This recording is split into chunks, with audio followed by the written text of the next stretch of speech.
Life doesn't pause when you're sick. Vaccines against respiratory illnesses can help protect you and give you more playtime with your best friend. Depending on age and health status, vaccinations for flu, COVID-19, RSV, or pneumococcal infection may be recommended.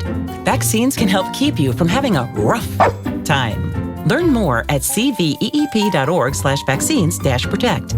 Brought to you by the American Lung Association and CVEEP, fighting infectious respiratory disease. 911, what's the nature of your emergency?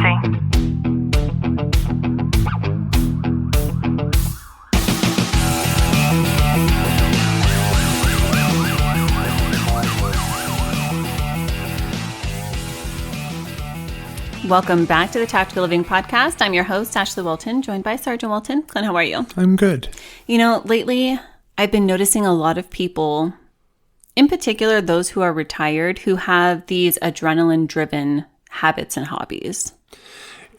I think it's something in especially looking at the world of first responders, you're always chasing that next adrenaline jump and that spike, because especially for retirees, you're not getting that high anymore. Yeah, and I want to talk about adrenaline dependency and hyperarousal syndrome, because I think a lot of first responders and military service members struggle with this, and they might not even realize it. I think, especially like going through my career, is you see especially newer officers, chasing that, trying to get the guys with guns, trying to go after those tense situations to where you're always chasing that adrenaline, that jump. Yeah, and I know that there are a lot of people who say that they enjoy certain activities or certain hobbies. Maybe you bought a motorcycle or you enjoy jumping out of planes, but some people might not realize that you are chasing this chaos even when you're off duty. And I think one thing that I see a lot of is when you overfill your space, basically with every spare minute. So your schedule is super packed with projects or side jobs or tasks. And it's mostly because a lot of the times doing nothing will make you feel super anxious. Yeah, it becomes a new normal, especially when you're always trying to chase that next adrenaline jump, or that trying to get into finding that next adventure, trying to find that next experience, and that's where if you inundate your schedule with always chasing that high, chasing that jump, it's something that you inundate yourself. One thing that a lot of people might not consider is that you're actually training for that adrenaline. As a police officer especially, everything that you do revolves around training for that adrenaline.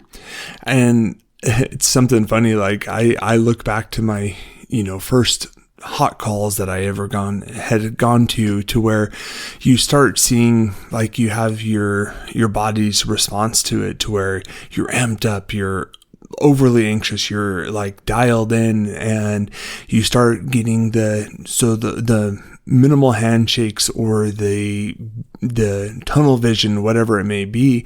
And over time, it's harder and harder to achieve that same adrenaline high because your body's not responding to it as it was initially.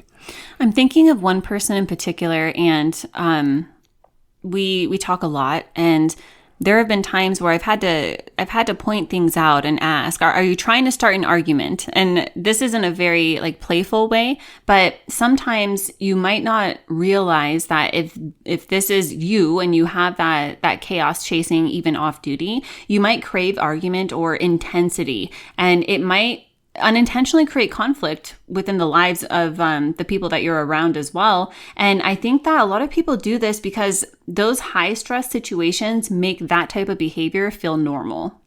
And I was just thinking about that, is if you're always trying to chase that, you don't know, like a normalcy seems out of the ordinary for yourself. And if you're always trying to chase that adrenaline jump, that adrenaline high, it's something that you don't know what a normal baseline is. Yeah, I like that you use that word baseline, because another behavior that I see is people, of course, struggling to sleep or even just kick back and rest. And even when you're off, your body might still be stuck in that go mode to where you're really wired, you're restless, you're scanning, you just can't get that sense of peace. And another behavior that I see is people who have to pick up that phone constantly.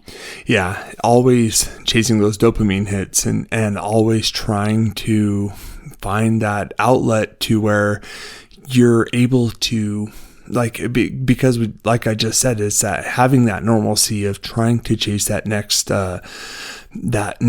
adrenaline kind of avenue to where you're able to find, because that's your new normal. We've all heard those stories of cops taking their guns into bars, which is a big no-no. But in my opinion, I think that is a consequence of not keeping a limit on this type of behavior and this type of consequence within what you do for work. And I'm saying that because a lot of the times somebody might seek out adrenaline in their hobbies. So like super extreme sports, risky investments, they might develop unnecessary confrontations because it gives them that sense of control that the calm doesn't, because they don't have the appropriate tools to allow it to. Yeah, you're always trying to find this, you're always reaching for that next adrenaline jump, and when you're at home, you're never able to slow down your mentality, your reach for just having that relaxing time. And I think over time that starts wearing on you, that starts wearing on your internal methodologies towards anything, but it also starts wearing on your family. Yeah, and that's a great point, because we see too a lot of relationships that end because your family tells you that you're never really home. And even when you're physically there, your energy and your attention might be somewhere else. And I think it's one thing when you start, like you said, is adding onto your calendar, you start adding all this new adventures, this new stuff that you have going on, to where you're always chasing that. Your mind's never at home and being present with your family. It's always looking for that next adrenaline rush. So there's a lot of ways that we can combat this. And I think the first and most important thing is to know that intentional quietness is not laziness. No, and that's one thing that, like, for me, like, it's okay to have that time of quiet, and it's being able to accept that your brain can shut down and just not have anything going on in it. I can think of all of the excuses why someone can't do what I'm about to say, but what would happen if, as soon as you were done with your shift, you got into your vehicle, you turned the vehicle on so that the temperature was comfortable in your vehicle, you turned the radio off, you put your phone away, and for 5 minutes before you called your spouse and said, "Hey, I'm on my way home," and you put things into drive to head there, you just sat with yourself for 5 minutes. I would imagine that just the mere thought of doing that becomes very uncomfortable for a lot of people. And if that's you, as you're hearing my words, then that's probably a cue for you to start to incorporate tools like this, because what you're doing is you're actually training your body and your mind to let you know that it's actually okay to be able to feel safe and to feel calm in the stillness. I think that's a lot of officers, a lot of first responders in general, they struggle with having to have that moment of silence, to have that time to where there's nothing going on. And finding that for yourself as an individual is super important, because we live in the chaos all the time, and it's harder to find that moment of peace and quiet compared to being outside of that chaos. And, you could still have that intensity, but with purpose. So if you find healthy outlets that allow you to engage and focus without the stress, it is possible. And actually, I would encourage that, because I feel like having a way to be able to have that release is an incredibly healthy thing to do. And, I see people who use the gym. I see people who use hiking, woodworking, even like super loud music, dance, like whatever the thing is that interests you. I think that it's still okay to have that intensity, but to use it as a way that isn't feeling like you're still being bombarded by life. Yeah, and going into that, it's like having those hobbies, having that thing that to where you can shut off your mind and you can really focus on, working with your hands, not having the outside those outside influences coming towards you and polluting all your thoughts.